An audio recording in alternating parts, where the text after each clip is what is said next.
The courtyard held its breath after the sound of the staff died, a stillness so complete that even the banners along the wall forgot to move. Wind found no courage to cross the square. The mountain leaned close to listen.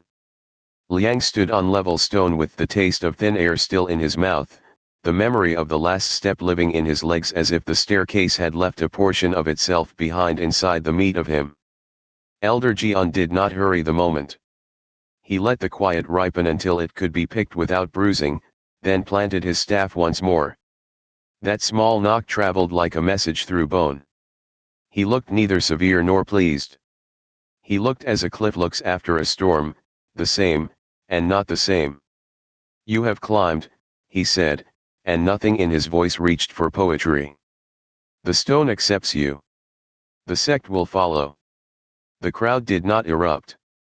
Joy had already spent itself at the sight of Liang on the last step.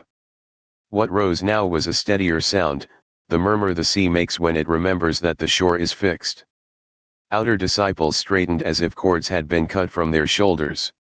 Some laughed with wet faces and did not wipe the water away. Inner disciples made the small movements of people who do not yet know how to carry a new weight. The stewards looked relieved, then frightened that they had looked relieved. Elder Yun stepped forward on the dais with a motion as neat as a blade placed on a lacquered tray. Her eyes were cool, her mouth measured. The steps testify to endurance, she said. Endurance is a root. Roots must be protected from rot. What we witnessed was not only a climb, it was a strain upon the body that would have ended lesser lives. His meridians will have changed. His marrow will have changed. Before the sect names anything, the boy must be examined and tended, or we will place honor on a figure who cannot stand to carry it. Elder Sui smiled, the kind of smile one sees from a merchant who has already counted the coins inside the chest. The boy climbed under the gaze of the heavens, he said. He did not shatter. He did not halt. The steps do not send their chosen to us for the infirmary. They send them to the halls where decisions are made. Yet I am not without mercy. Let him be given a room to breathe in, and afterward, let him be weighed by the council as the law writes. Elder Shen said nothing for a long while. He watched the sparrow that circled above the square once, twice, and then stitched itself into a beam of light near the wall so that eyes following it would lose it in brightness. Only then did he speak. We watched a climb, he said softly, not a contest with a prize that can be lifted on a stick. The boy does not need our words as a crown.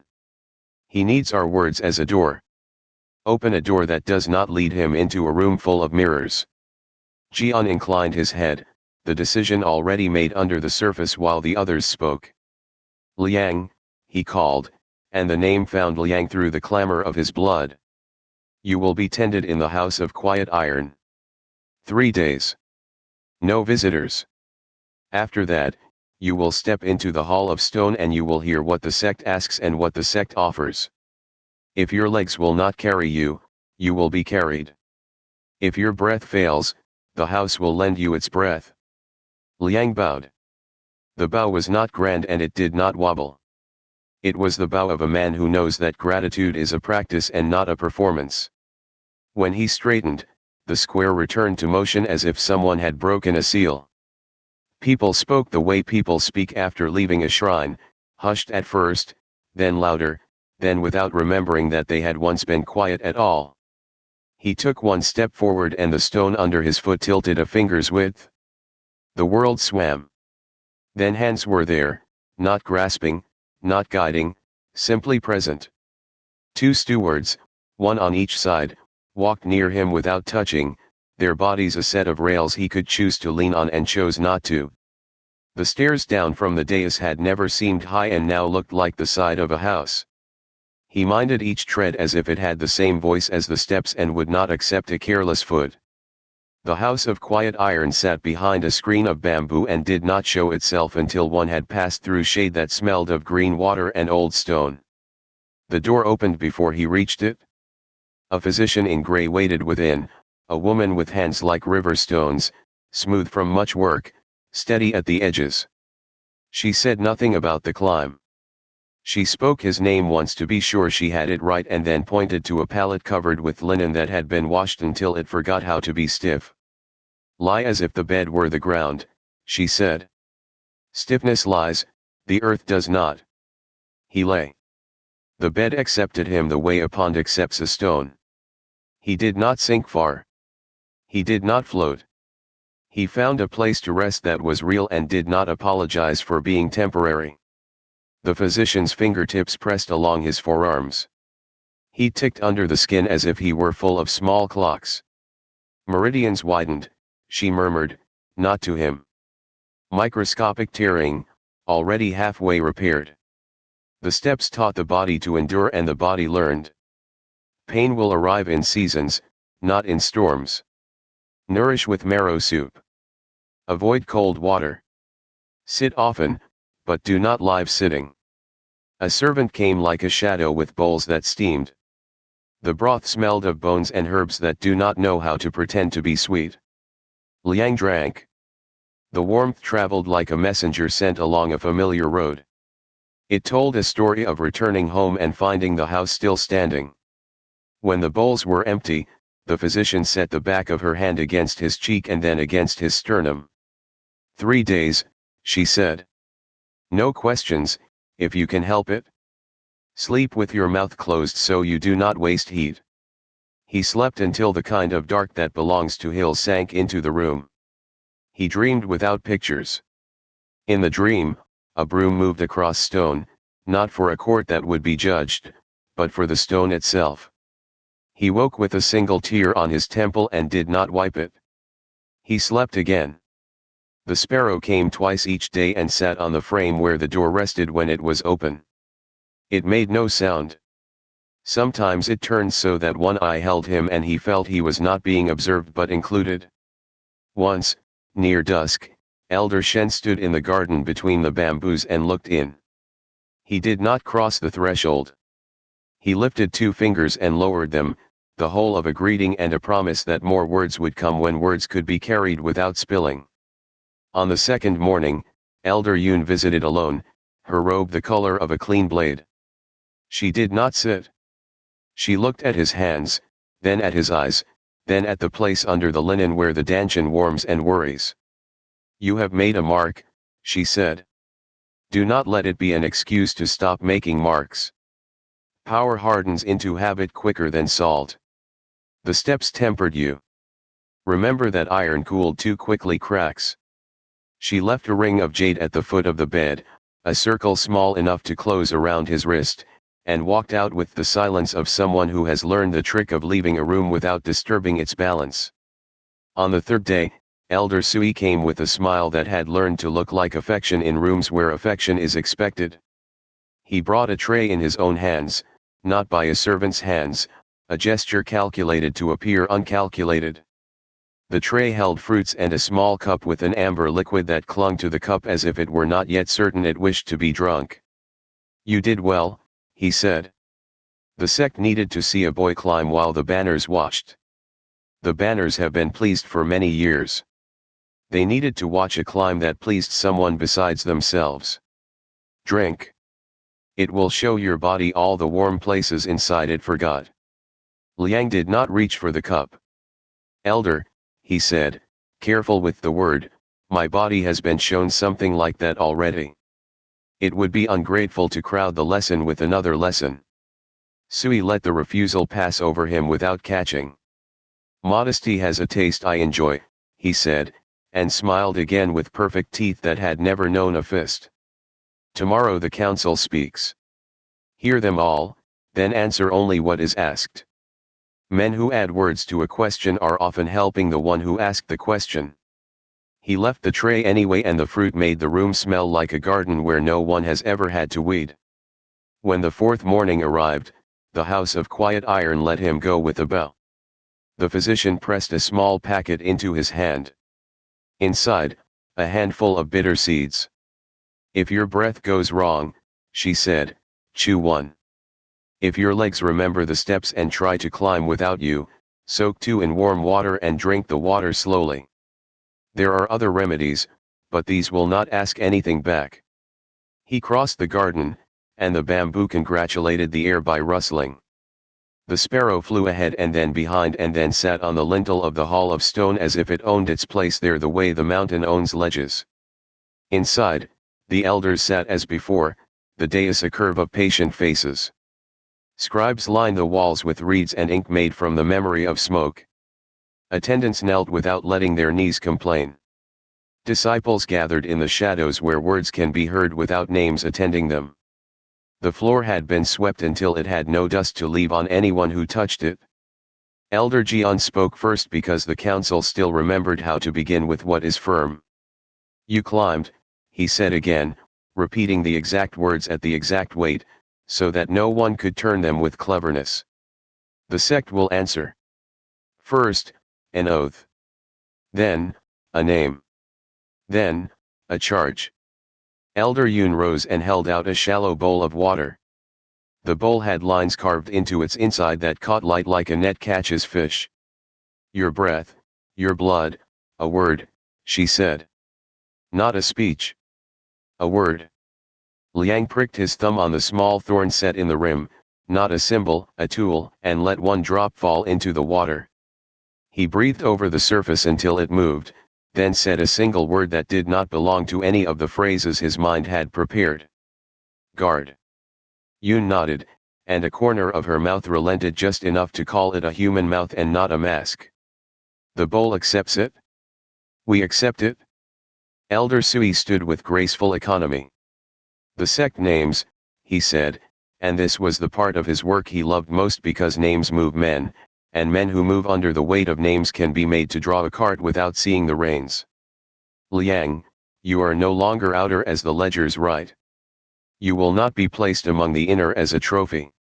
You will not be sent to the kitchens with a stipend and a story. The steps carve a path that is not always a stair. You are named Stone Acolyte. There have been seasons when that seat was empty. It is not empty now. A stir moved along the walls. Scribes looked up from ink.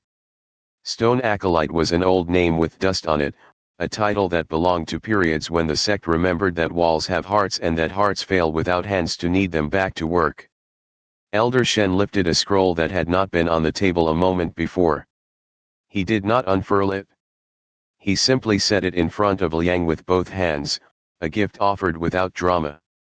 The stone acolyte breathes with the walls, he said. When words thin, when sigils dim, when the breath of the mountain comes short, you will feel it. If this story has you listening this far, subscribe to Azure Inkblade so the next chapter finds you instead of getting buried. It helps us keep making more of these every week. Now, back to the chapter. You will learn the old cadences used before towers were built, before the ink was taught to bind. This is not a title for showing. It is a duty for walking.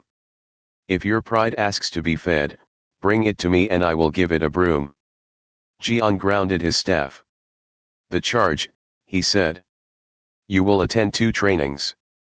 In the mornings, you will drill with pairs on the twin branches until your tone can be held even in your sleep.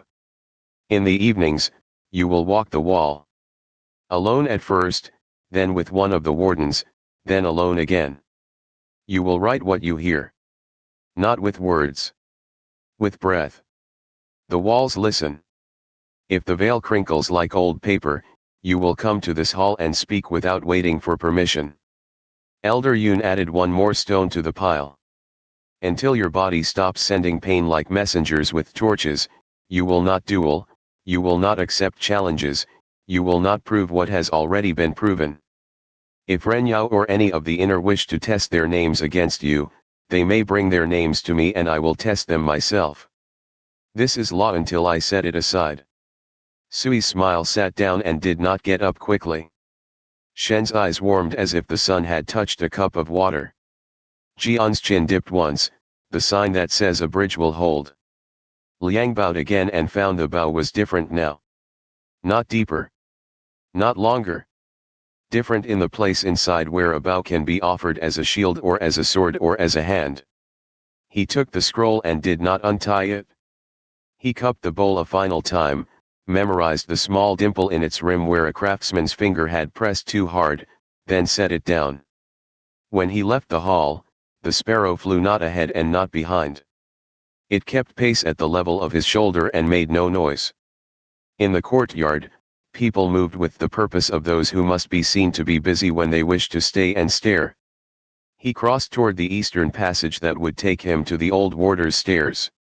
Zhao Ren waited near the base of a pillar. No friends, no noise, no smirk. His bandage was gone. A line remained where the wood had found him in the duel, pale against the tan like a river that had dried in summer and remembered it had been water. He stepped into Liang's path and did not fill it completely. I watched, he said. I know, Liang said, and the words were not barbs. They were acknowledgements. Zhao looked down, then up. He did not find a place for his hands. He let them hang and hoped no one saw that they did not know what to do. When you stood on the last step, he said, I wanted to hate it. I tried. It did not hold. He lifted his chin as if daring himself to be mocked. I will climb next season. Not to take something from you. To see what the stone says to me. Liang nodded. Bring good shoes, he said, and the advice did not want to be clever. It wanted to be true. Zhao's mouth twisted, then softened. One more thing, he said. If the inners come with pretty insults to plant in your shadow, send them away. They will come to me later to ask whether it is safe to stand near you when the elders are looking. I will tell them to bring better feed.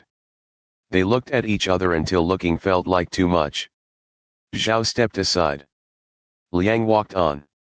Ren Yao stood at the end of the passage, half in light and half in shade, the position of a man who is both invitation and warning. His eyes had not cooled.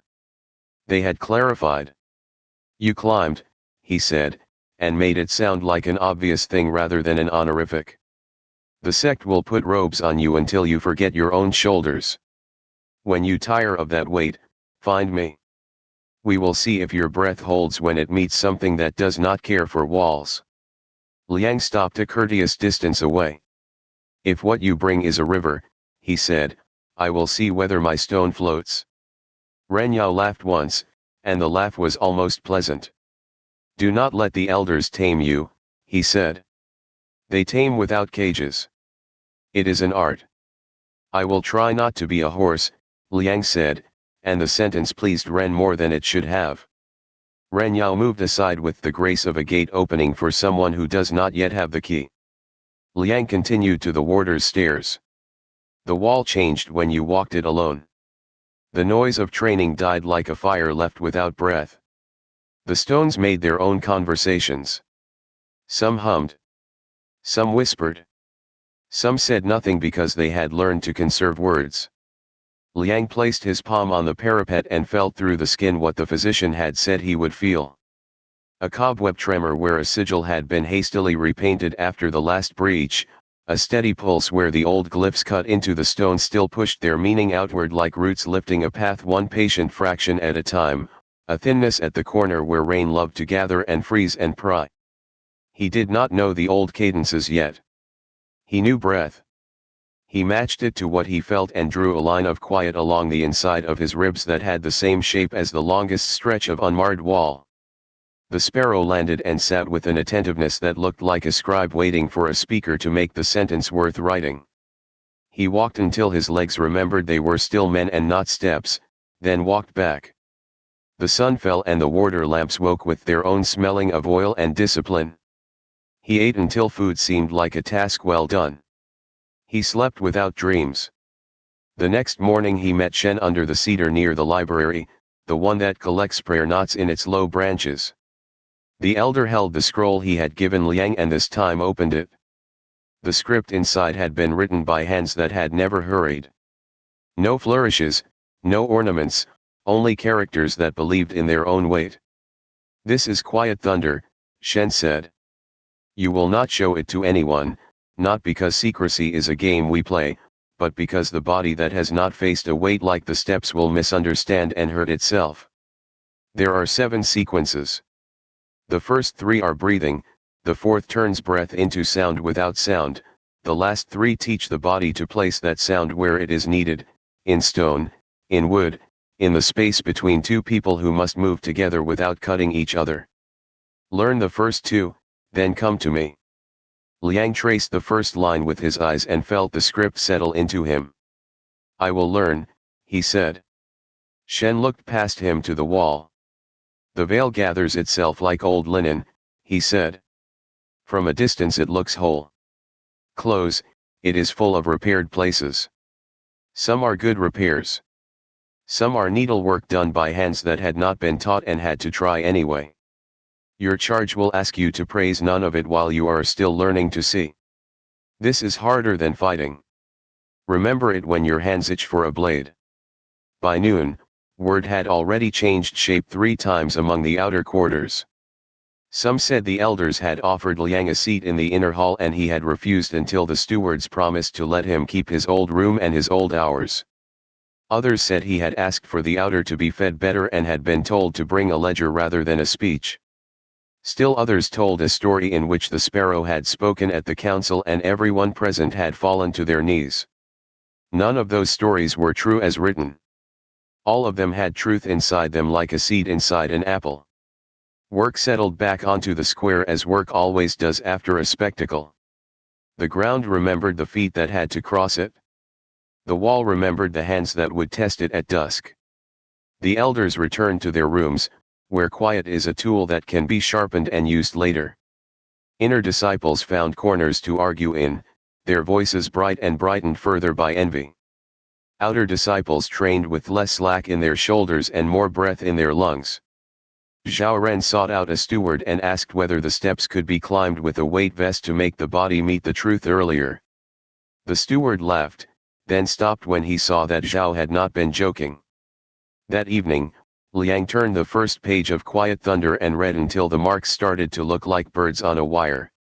He practiced the first sequence sitting with his back against the cool wall of his room, a bowl of broth on the floor to his left and the sparrow a small ornament on the window sash.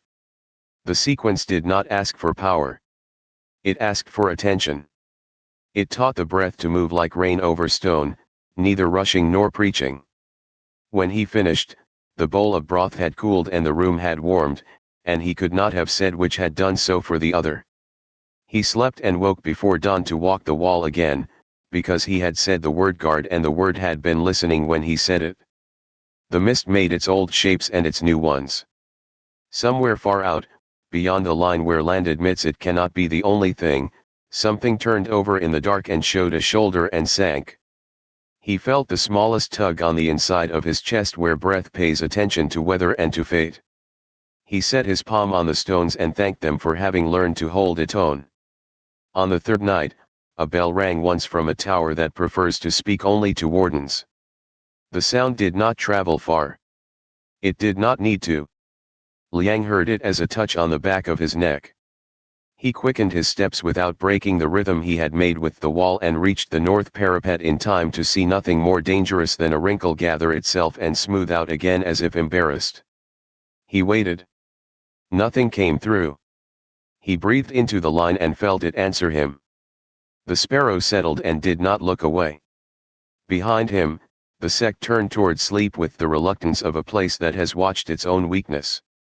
In the dormitories, men spoke in whispers that did not always stay true and did not always need to. In the library, Elder Shen wrote on a small scrap and burned it without reading it twice. Elder Yun placed her hand upon a map of the wall and moved 2 markers a finger's width and then put them back where they had been. Elder Sui walked his private path and counted debtors and debt. Elder Jian stood on a balcony with no railing and breathed the cold until his nose went numb and remembered what stone smells like when it is honest. Liang remained at his post until the sky at the edge of the world found the color that happens just before the sun admits it cannot hide. He spoke no words to the wall. The wall understood him anyway. When he finally left the parapet, the sparrow flew ahead and then behind and then was gone in the gray, and in that small vanishing he felt the old sentence again, the one that had arrived at the last step and refused to be written. He understood it better now. Burden had set its hand on his shoulder. Responsibility had placed its hand above the heart. He would carry both. He had chosen the word that matched his bones. He would live inside it until it fit, and when it fit he would ask the word to grow with him so that neither would betray the other by becoming too small. Morning found him already walking. The wall breathed. The mountain listened. Somewhere beyond the veil, something waited as all old things wait, without impatience and without mercy. He did not hurry his breath to meet it. He took the next step, the simple kind that is not carved from stone and is not watched by a crowd. The kind that builds a path that can be found again in the dark by anyone who learns to feel where the ground rises.